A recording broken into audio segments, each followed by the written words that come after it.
ইহুদি নাসারা কাফিররা শুনো, বাংলার জমিনে নামদারি নাস্তিকরাও শুনে রাখো, এই এলাকায় যদি নাস্তিক থাকে শুনো, রাসূল ওসমানের জন্য বায়তের রিদওয়ান গ্রহণ করেছেন। ওসমান কিন্তু শহীদ হয় নাই। ওসমানের বংশধর আল্লামা তাকি ওসমানের উপরে হামলা করেছো, আমরাও বায়াত গ্রহণ করলাম, আমরাও বায়াত গ্রহণ করলাম। আমরা যদি বায়াত গ্রহণ করি জিহাদের উপর, আল্লাহর কসম বিশ্বের জমির উপরে কোন মানুষ আল্লাহর রিজিক খেয়ে নাস্তিক হতে পারবে না, আল্লাহর বিরোধিতা করতে পারবে না, বিরোধিতা করতে পারবে না, করতে পারবে না, ঠিক কিনা? আমরা বায়াত গ্রহণ করলাম, রাজি আছেন কিনা? নাহনুল লাযিনা বায়াউ, এই নাস্তিকরা শুনে রাখ, আমরা বায়াত জাগান, আমরা বায়াত গ্রহণ করলাম। নাহনুল লাযিনা বায়াউ মুহাম্মাদা আলাল জিহাদি মা বাকিনা আবাদা। আমরা সন্ত্রাসকে পছন্দ করি না, হাত নামান। আমরা সন্ত্রাসকে পছন্দ করি না, তবে যদি তোমরা সন্ত্রাসী হামলা করো, মুসলমানদের মসজিদে যদি হামলা করো, মুসলমানদের ভারতের মধ্যে 250 মুসলমানের ঘরবাড়ি পুড়িয়ে দিয়েছো, বাবরি মসজিদকে ধ্বংস করেছো, আমরা যদি জেগে যাই, আমরা যদি বায়াত গ্রহণ করি, এই জমিনে তোমাদের ঠাঁই হবে না, ঠাঁই হবে না। খায়বার খায়বার ইয়া ইয়াহুদ জয়শে মুহাম্মদ সায়াউদ। ইহুদিরা শুনে রাখো, নাস্তিকরা শুনে রাখো, মুহাম্মদে আরবের সৈনিকরা এখনো জীবিত আছে। দারুল উলুম দেওবন্দের শাখা প্রশাখা এই মাদ্রাসা যতদিন থাকবে, উলামায়ে কিরাম যতদিন থাকবে, কোন নাস্তিক ইসলামের বিপক্ষে বলে ঠাঁই পাবে না। আমরা সন্ত্রাসকে পছন্দ করি না। ইসলামের সন্ত্রাসের কোনো জায়গা নাই। কি বলেন? ইসলামের সন্ত্রাসের কোনো জায়গা নাই, ইসলামের জঙ্গিবাদের কোনো জায়গা নাই। তবে হ্যাঁ, ইসলামে জিহাদ আছে, আছে কিনা? জিহাদ আছে কিনা? আল্লাহর নবী কয়টা জিহাদ, কয়টা যুদ্ধে অংশগ্রহণ করছেন সশরীরে? এই জন্য বললাম ছাত্র দরকার। কয়টা? 27টা যুদ্ধে সশরীরে অংশগ্রহণ করছেন। জালেমদের বিরুদ্ধে, দর্শকদের বিরুদ্ধে, বেইনসাফের বিরুদ্ধে 27টা যুদ্ধে অংশগ্রহণ করেছিলেন। ইসলামে জঙ্গিবাদ নাই, ইসলামে অন্যায়ভাবে, আরে অন্যায়ভাবে তো একটা মশা মারও ঠিক না। আজ তোমরা মানুষের সামনে, এক মা বাবার সামনে তোমরা মায়ানমারে শিশু সন্তানকে হত্যা করেছো, তোমরা ফিলিস্তিনি হত্যা করেছো। কেন করেছো? এই জন্যই তো আমরা মুসলমান বলে, আমরা মুসলমান বলে তোমরা আমাদেরকে, তোমরা খ্রিস্টানরা আমাদেরকে আফগানিস্তানে মেরেছো, তোমরা খ্রিস্টানরা আমাকে ইরাকে মেরেছো। আমি মুসলমান বলে বৌদ্ধরা আমাকে মায়ানমারে মেরেছে। আমি মুসলমান বলে আমাদেরকে খ্রিস্টানরা বিভিন্ন জায়গায় মারে। আমি মুসলমান বলে ইহুদিরা আমারে বিভিন্ন জায়গায় মারে। মুসলমান যদি দাঁড়িয়ে যায়, মুসলমান যদি দাঁড়িয়ে যায়, বিশ্বের জমিনের উপর থেকে সন্ত্রাসকে নির্মূল করে দিবে। তোমরা নবী নিয়ে কটূক্তি করো, আল্লাহ নবীর নিয়ে কটূক্তি করো, আল্লাহ নবীরে তোমরা লম্পট বলো, বলেন নাউজুবিল্লাহ। রাজীব বলছিল না, রাজীব, হ্যাঁ, আল্লাহ এক গ্রুপ চাপাতি গ্রুপ পাঠাই দিছে, ঠান্ডা করে দিছে, ঠান্ডা করে দিছে কিনা? তোমরা আমার নবীরে কটূক্তি করবা, লম্পট বলবা, গালি দিবা, আর আমরা তোমার ছেড়ে দিব, ছেড়ে দিব, বলেন ছেড়ে দিব। রাজীবরে যখন মারছে, তখন একটা স্লোগান বিভিন্ন জায়গায় সাইনবোর্ডের মধ্যেও দেখা যায়, পাপকে ঘৃণা করো, পাপী কেন। আপনাদের ফটোতে এই স্লোগানটা আসেনি? আমি তো পুরো বাংলাদেশে অনেক জায়গায় দেখছি, পাপকে ঘৃণা করো, পাপীকে নয়। এই স্লোগান ঠিক না মুসলমান, এটা ষড়যন্ত্র, ইসলামের বিরুদ্ধে ষড়যন্ত্র। এই স্লোগানের অর্থ হলো কারো মেয়েকে ধর্ষণ করে দর্শককে ধরো, তারে ছেড়ে দেওয়ার পাপীকে ঘৃণা করো, পাপটাকে ঘৃণা করো, এটা এরকম না। ইসলাম কি বলে শুনুন, ইসলাম বলে ইন্নাশ শিরকা লা যুলমুন আযীম, শিরক একটা জুলুম, এটা করা যাবে না, করা যাবে। আবার আল্লাহ বলতেছেন ফাকতুলুল মুশরিকিন, শিরক একটা জুলুম, অন্যায়, শিরক যে করে তাকে কতল করো। সন্ত্রাস ডাকাতি করে মানুষকে হত্যা করেছে, তাকে তার পরিবর্তে হত্যা করো, ইসলামের বিধান, এটা ইসলামের বিধান। ধর্ষক যদি বিবাহিত হয়, তাকে মাটির মধ্যে দাফন করে মাথা পর্যন্ত তাকে পাথর মেরে মারি ফেলো। আর কেউ দর্শন করবে? সাহস পাবে? অবিবাহিত হলে তাকে দুর্রা মারো প্রকাশ্যে, তাহলে বোঝা গেল পাপীকে শাস্তি দাও, ইসলাম বলে পাপীকে শাস্তি দাও, পাপকে ঘৃণা করো। তারা বলে আবার আমার মতো কিছু মোল্লা মৌলবীরা, সরকারি মৌলবী, কি মৌলবী? দরকারি মৌলবী, সরকারি মৌলবী, তরকারি মৌলবী, হক্কানি মৌলবী। কয়টা? দরকারি, তরকারি, সরকারি, হক্কানি। কয়টা মৌলবী? চারটা মৌলবী। হক্কানি তো একটা আছে, বাকি যে তিনটা আছে দরকারি, দরকারি, সরকারি, তরকারি, এগুলির বিশ্লেষণ করতে আসি নাই। যাই হোক, এই দরকারি, তরকারি, সরকারি এই মৌলবীগুলি পর্দার মধ্যে বলে হ্যাঁ আমরাও বলি পাপকে ঘৃণা করো, পাপীকে নয়। তুমি আমার নবীকে কটূক্তি করবা, হ্যাঁ তাহলে একটা কাজ করা দরকার, তাহলে তোমার একটা শিক্ষা দেওয়া দরকার, তোমার মেয়েরে ঘর থেকে ধরে এনে দর্শন করে ছেড়ে দেওয়া দরকার। যদি বলো কেন করছে, ভাই তুমি তো টিভির পর্দায় জনসম্মুখে বলেছো পাপ করে, পাপকে ঘৃণা করো, পাপীকে নয়। অতএব ওই দর্শককে ধরে চুমা দিয়ে ছেড়ে দাও, দর্শককে চুমা দিয়ে ছেড়ে দাও আর পাপীকে ঘৃণা করো। এটা কি স্লোগান ঠিক আছে? এই স্লোগান ঠিক না। পাপীকেও শাস্তি দাও। যারা কোনো মুসলমানকে অন্যায়ভাবে হত্যা করে, এক মুসলমান অপর মুসলমানের উপরে কেন হত্যা করবে? ইসলাম অনুমতি দেয়? ক্বালা ইবনে তাইমিয়া আল মুসলিমু লিল মুমিনু লিল মুমিনি কাল ইয়াদাইন। ইবনে তাইমিয়া বলে এক মুমিন আরেক মুমিনের জন্য দুই হাতের সমতুল্য। ওযু করার জন্য এক হাতের সাহায্য লাগে কিনা? ওযু করার জন্য এক হাত আগ্রহ, হাত ছাড়া ওযু করা যায়? ইবনে তাইমিয়া বলছে মানুষ মানুষের জন্য, মুসলমান মুসলমানের জন্য, এক মুসলমান অপর মুসলমানকে সাহায্য করবে। কোন মুসলমান ঈমান থাকা সত্ত্বে অন্য মুসলমানকে অন্যায়ভাবে হত্যা করতে পারে না, পারে না। আল্লাহ নবী মক্কা থেকে নির্যাতিত হয়ে মাদ্রাসা বন্ধ করে দেওয়ার পরে সাহাবারা মদিনায় চলে গেছে। নবী আবার মক্কায় আসছেন। মক্কায় আসার পরে সাহাবীদের মধ্যে রাগ ছিল, খুব ছিল যে প্রতিশোধ এবার নিব, মাদ্রাসাকে দখল মুক্ত করব, বাড়িঘর ছেড়ে তো মদিনায় চলে গেছিলাম, আবার বাড়িঘর দখল করব, যারা মারধর করেছে তাদেরকে শাস্তি করব। নবী যখন সাহাবীদের মধ্যে এই খুব রাগ দেখলেন, আল্লাহ নবী তখন বলে দিলেন, ও আমার সাহাবীরা শুনো, দিমাহুম কা দিমাইনা আমওয়ালুহুম কা আমওয়ালিনা। আমি সাধারণ ক্ষমা ঘোষণা করে দিলাম। রাসূল বলেন আমি মুহাম্মদ সাধারণ ক্ষমা ঘোষণা করে দিলাম। তাদের রক্ত, তাদের জানমাল, আমাদের জানমাল যেরকম হেফাজতে থাকবে, ইসলামও বলে ক্ষমা করে দেওয়ার পরে তারাও আমাদের দেশের মধ্যে নিরাপদে থাকবে। এইজন্য মুসলমান আমরা কখনো এগুলি পছন্দ করি না। মাদ্রাসাওয়ালারা যুগের পর যুগ জুলুম সহ্য করেছে, যুগের পর যুগ মাদ্রাসাওয়ালারা অত্যাচার সহ্য করেছে। এই জুলুম অত্যাচার যতই করবে, ইসলাম কিন্তু কখনো বন্ধ হবে না। ইসলামকে কেউ দমায় রাখতে পারবে না। নিউজিল্যান্ডে হামলা করছে 60 জন, 50 থেকে 60 জন মারা গেছে। ইসলাম গ্রহণ করছে 300 জন। তোমরা যত মারবা ঈমান তত বাড়বে, তোমরা যত মারবা মুসলমানদের সংখ্যা তত বাড়বে। এভাবে আস্তে আস্তে পুরা বিশ্বের জমিনের উপরে দেওবন্দি উলামায়ে ইকরামদের নেতৃত্বে ইনশাআল্লাহ ইসলামের বিজয়ের পতাকা আমরা গাড়ব। देवबंद की अजमत को तराजू में न तोलो। মনে পড়ে গেছে বলবো, देवबंद की अजमत को तराजू में न तोलो।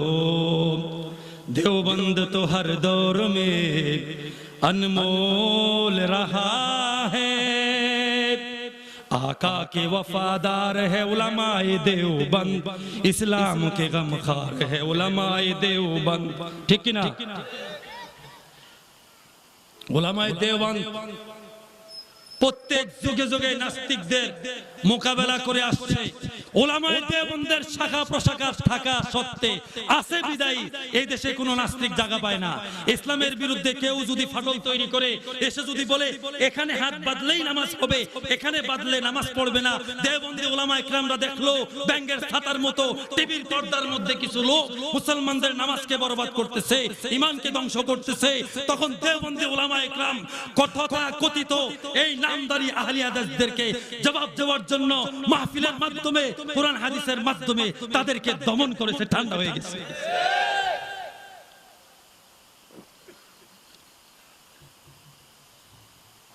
দেওবন্দি উলামায়ে ইকরাম এই মাদ্রাসা এটা দেওবন্দের সিলসিলা। কিসের সিলসিলা? মাদ্রাসা কি জানেন? মাদ্রাসাকে আমি প্রায় তুলনা করি ক্যান্টনমেন্টের সাথে। যেই দেশে যত বেশি ক্যান্টনমেন্ট থাকবে সেনাবাহিনী তো তত বেশি থাকবে। যত বেশি ক্যান্টনমেন্ট সেনাবাহিনী থাকবে ওই দেশের জনগণ সেনাবাহিনী ক্যান্টনমেন্ট থাকার কারণে সুরক্ষিত থাকবে। মাদ্রাসা হলো এরকম, যেই দেশে যত মাদ্রাসা থাকবে, যত বেশি মাদ্রাসা হবে, ততই বেশি আওয়ামের ঈমান আমল হেফাজতে থাকবে। এক কথাই শেষ। দেশ পাহারা দিবে সেনাবাহিনী, আর জনগণের আমল আকীদা পাহারা দিবে উলামায়ে কেরাম। ঠিক কিনা বলুন? উলামায়ে কেরাম পাহারা দিবে। উলামায়ে কেরাম জীবিত থাকা অবস্থায় কোন নাস্তিক ঠাঁই পাবে না, কোন বিদআতি ঠাঁই পাবে না, কেউ একথা বলে জায়গা পাবে না। হ্যাঁ, মুহাম্মদ কোই খুদা নেহি লেকিন খুদা সে জুদা নেহি। বলে নাউজুবিল্লাহ। কয় মুহাম্মদ কোন খোদা না, তবে খোদার চেয়ে কমও না। এটার অর্থ কি? তাহলে তো বোঝা গেল মুহাম্মদ আর খোদা তো এক হয়ে গেছে। হ্যাঁ, আবার ভাবও ধরে চট্টগ্রামের কোর্ট বিল্ডিং, চট্টগ্রামের কোর্ট যেটা উপরে পাহাড়ের উপরে, গেছেন কিনা কেউ, দেখছেন কিনা জানি না, কেউ দেখছেন? চট্টগ্রামের কোর্ট, ওখানে বিচার হয়, ফয়সালা হয়। অর্ধ উলঙ্গ ব্যক্তি, অর্ধ উলঙ্গ বসে আছে। এক ব্যক্তি যায়, ও আজি আর বিচারো হন ফুরিব, তোমার তো একখানা দোয়া করণ ফুরিব।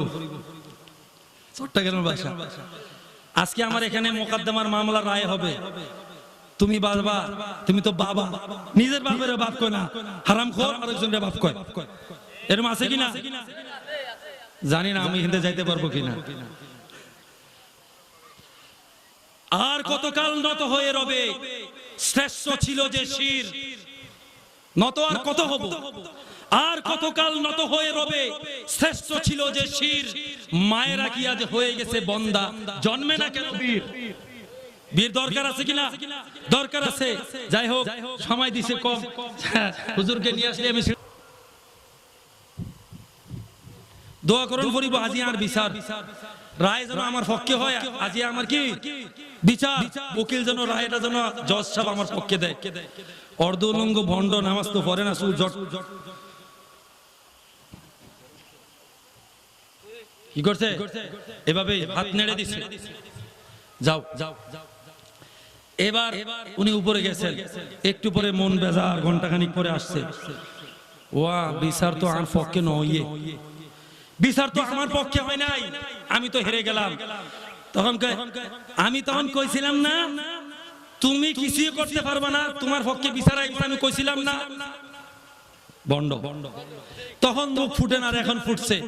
এইরকম বেদাতিরা যখন বলে মুহাম্মদ কোই জুদা নেহি লেকিন খুদা সে কম নেহি, মুহাম্মদ কোন খুদা না, খুদার চেয়েও কম না, এদেরকে দেওবন্দি উলামায়ে কেরাম যারা বলে আল্লাহর নবী গায়েব জানে, দেওবন্দি উলামা বলছেন এটা আল্লাহর সত্তার উপরে আক্রমণ, এটা সহ্য করতে পারা যায় না।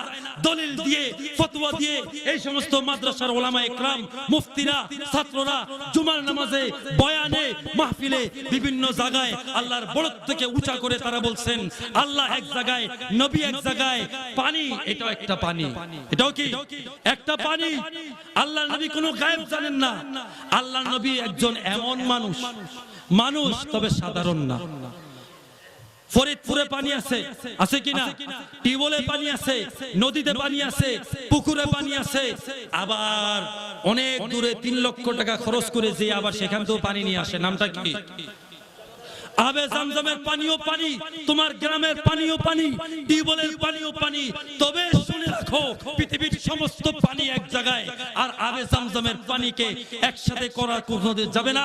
আবে জামজামের পানির মর্তবা যেরকম বেশি, পৃথিবীর সমস্ত মানুষ নবীও মানুষ, তবে নবীর সমতুল্য কেউ হতে পারবে না। যদি কেউ কাউকে নবীর সমতুল্য মনে করে, তার ঈমান ঠিক নাই, সে কাফের, তার আকীদা নষ্ট।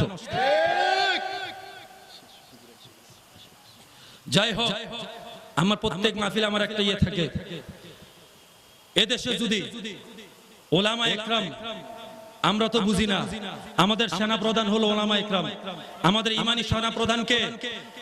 ওলামা একরাম যদি কখনো বাতিলের বিরুদ্ধে কোনো ডাক আমাদেরকে দেয় আর যদি বলে হকের উপরে টিকে থাকতে হবে, তাহলে আমরাও ওসমানের মতো বায়াত গ্রহণ করে আমরাও মাঠের মধ্যে নামবো, ইসলামকে রক্ষা করব, আমরা ইসলামের মুহাফেজ, ইসলামকে হেফাজত করব। আমরা যদি সজাগ থাকি, কোন নাস্তিক এই জমিনের মধ্যে ঠাঁই পাবে না, কেউ এই জমিনের মধ্যে মাথা উঁচা করতে পারবে না। ইনশাআল্লাহ ইসলামের পক্ষে, কোরআনের পক্ষে, ইসলামের আজমতের পক্ষে কারা কারা রাজি আছেন দুহাত তুলে দাঁড়ান। লিল্লাহে তাকবীর, লিল্লাহে তাকবীর। হাত নামান, একটা দোয়া এরপরে শেষ নিয়ে আসেন। আল্লাহুম্মা রযুকনা, বলেন আল্লাহুম্মা রযুকনা শাহাদাতান কামিলাতান ফি সাবিলিক ওয়াজআল কুবুরানা ফি বালাদি রাসূলিক। আল্লাহ পাক যে সমস্ত কথা আমি শুনেছি ওই সমস্ত কথাগুলো অনুযায়ী আমাদেরকে আমল করার তৌফিক দান করুক। মাদ্রাসাকে মুহাব্বত করব, মাদ্রাসাওয়ালাদের সাথে থাকবো, থাকবে কিনা ইনশাআল্লাহ? মাদ্রাসাওয়ালাদের সাথে থাকবো, মাদ্রাসাকে মুহাব্বত করব, তো কখনো মাদ্রাসার বিপক্ষে যাব না। মাদ্রাসার বিপক্ষে যাওয়া মানে ঈমানকে ধ্বংস করা, মাদ্রাসার বিপক্ষে যাওয়া মানে আমি শেষ, মাদ্রাসার বিপক্ষে যাওয়া মানে ইসলামের বিপক্ষে যাওয়া, ঠিক কিনা বলেন? আল্লাহ পাক সকলকে মাদ্রাসার সাথে জড়িত থাকার তৌফিক দান করুক। একটা জিনিস, মাদ্রাসার কখনো বিপক্ষে যাবেন না, বরং মাদ্রাসার সহযোগিতা করবেন। হুজুর যদি 5 মিনিট সময় দেন, হুজুর আস্তে আস্তে একটা কথা বলে ফেলি। দারুল উলুম দেওবন্দ এই মাদ্রাসাগুলির মেইন প্রাণকেন্দ্র কোথায়? দারুল উলুম দেওবন্দ কোথায়?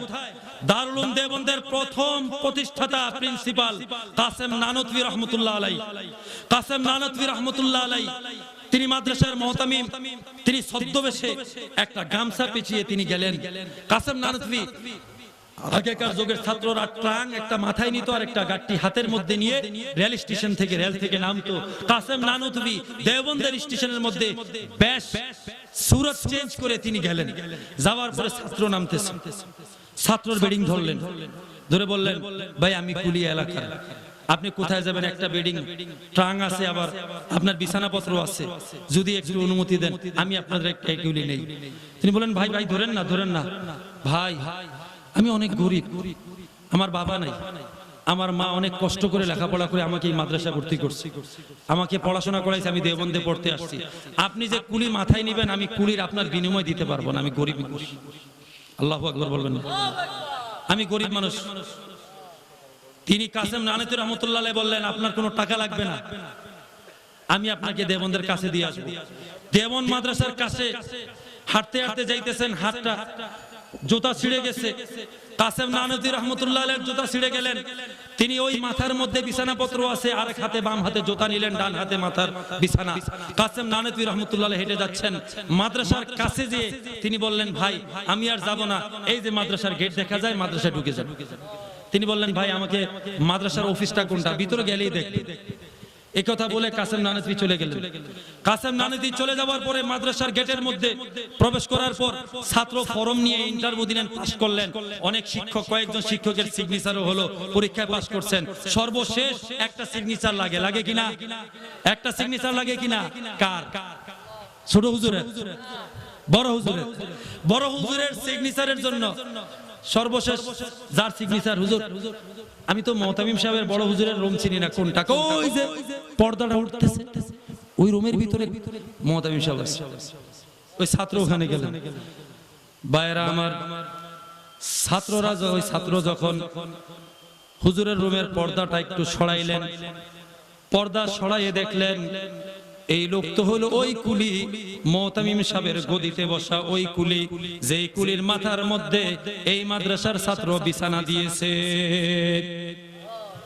এই অবস্থা থেকে তো মাদ্রাসার ছাত্রের মাথা গরম। হায় হায় হায়, কি করলাম, কি করলাম আমি? এই বেয়াদবিকে আল্লাহ মাফ করবে। ছাত্র রুমের মধ্যে দৌড়ে ঢুকে যে হুজুরের পা ধরে বললেন, হুজুর হুজুর আমারে মাফ করে দেন, আমার ভুল হয়ে গেছে হুজুর, হুজুর আমি তো আপনার চিনি নাই, হুজুর হুজুর আপনি এটা কি করলেন? আমার বিছানা আপনি মাথার মধ্যে নিলেন, আপনি দেওবন্দ মাদ্রাসার মুহতামিম, আপনি আপনার বিছানা মাথায় নিলেন, হুজুর এই বেয়াদবি, আমি ইলম থেকে বঞ্চিত হয়ে যাব, হুজুর আপনি মাফ করে দেন। হুজুর বলল, বাবা মাথা উঠাও, তুমি তোমার দাম জানো না, তুমি তোমার দাম বুঝো না। আরে মাদ্রাসার ছাত্ররা যখন রাস্তা দিয়ে হেঁটে যায়, আল্লাহর নূরের তৈরি ফেরেশতারা তাদের পায়ের নিচে নূরের পাখা বিছায়া দেয়। মাদ্রাসার ছাত্ররা যখন মাদ্রাসার মধ্যে এই ছোট বাচ্চা যখন মক্তবে যায় বলে আউযু বিল্লাহি মিনাশ শাইতানির রাজিম বিসমিল্লাহির রহমানির রহিম, কিতাবের মধ্যে বিসমিল্লাহ কে বারাকাত কিতাবের মধ্যে লেখে মাসুম বাচ্চা যখন মাদ্রাসার মধ্যে বিসমিল্লাহির রহমানির রহিম পড়ে, মুআওয়াযাতাইন যখন পড়ে, আউযু বিসমিল্লাহ যখন পড়ে, আল্লাহ বলে আমি এই মাসুম বাচ্চার বাবা মার গুনাহগুলি maaf করে দিলাম। এজন্য কুন আলিমান আও মুতাআল্লিমান আও মুস্তামিআন আও মুহিব্বান ওয়ালা তাকুনুল খামিসা, আলেম হও, শ্রবণকারী হও, মুহাব্বত করনেওয়ালা হও, শ্রবণকে ছাত্র হও। যদি চারটা না হইতে পারো একটা পঞ্চমটা হয়ো না, খবরদার। যদি পঞ্চমটা হও তাহলে তুমি বরবাদ হয়ে যাবা। এই পঞ্চমটা হলো সেই মাদ্রাসাকে হিংসা করা, মাদ্রাসার সাথে ব্যক্তিগত স্বার্থ নিয়ে হিংসা রাখা। এইটা ইসলাম মানে না। এইটা যদি কেউ করে নবীর সাথে গাদ্দারি করা, কি বলেন? এটা করা যাবে না।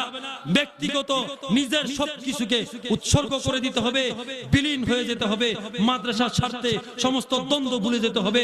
মাদ্রাসা নবীর গড়া মাদ্রাসা, নবী দাব দিয়েছেন, কাসেম নানতভী তৈরি করেছেন। এই মাদ্রাসার প্রিন্সিপাল প্রতিষ্ঠাতা হলো আল্লাহর নবী খুদ। বলেন আল্লাহু আকবার। অতএব মাদ্রাসা দান করুন বা না করুন, কিন্তু সঠিক পরামর্শ দিবেন।